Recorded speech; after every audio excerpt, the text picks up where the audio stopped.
Државната изборна комисија во текот на денот го објави заклучокот за конечност на резултатите од гласањето за локалните избори, што се одржа на 15 октомври.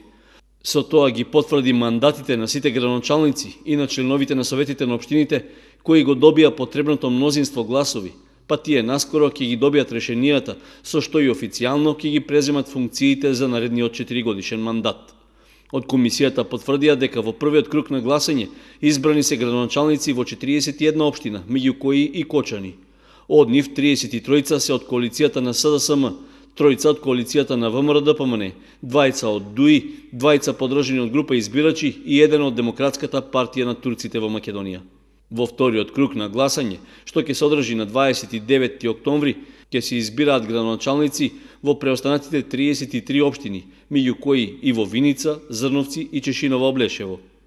Државната изборна комисија ги потврди и конечните резултати од гласањето за членови на општинските совети, со што, според добиените гласови, во Советот на општина Кочани влегуваат Томе Солевски, Благој Ситновски, Гордана Антова, Сашко Стефановски, Дени Богатинов, Валентина Андонова, Ѓорги Алексов, Мите Ѓоргиев, Емилија Серафимова и Станка Захариева, вкупно 10 од коалицијата на СДСМ.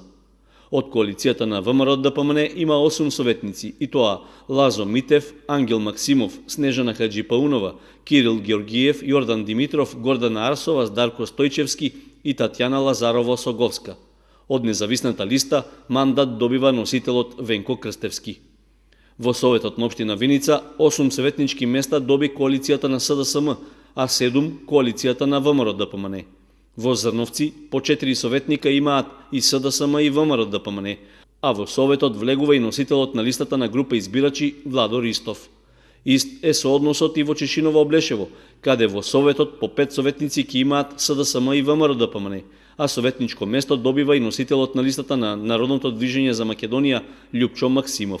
Според роковникот за локалните избори на Државната изборна комисија, продолжува кампањата за вториот круг гласање, а таа ќе заврши в петок 27 октомври во 24 часот.